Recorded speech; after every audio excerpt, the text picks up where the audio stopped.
In this video you will see how to turn on hotspot in Windows 11. It's very easy. As you can see, I have opened the hotspot option here, and here is the turn on and turn off option, and I will also show you how to change the name of your hotspot and set the password to the hotspot.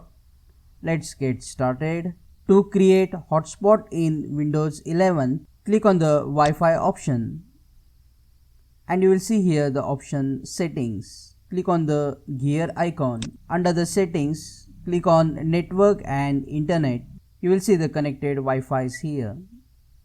Scroll down and you will see the option mobile hotspot, share your internet connection. Click on this hotspot tab. Click on the slider to turn on mobile hotspot. Scroll down. By default, the name of the network is desktop and these numbers, and the password is also very weird, so you can rename the hotspot and change the password. Click on the edit, type the name what you want, and the network password should be 8 characters. For now, I am not changing the password. Click on save to save the changes. Under the device connected, you will see that maximum number of devices that can be connected are 8.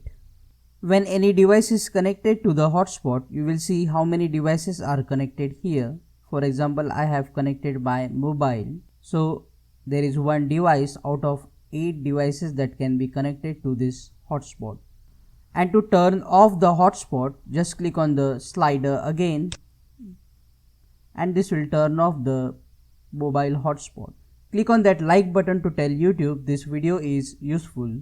And don't forget to subscribe and press bell notification icon to learn more tips and tricks quickly like these.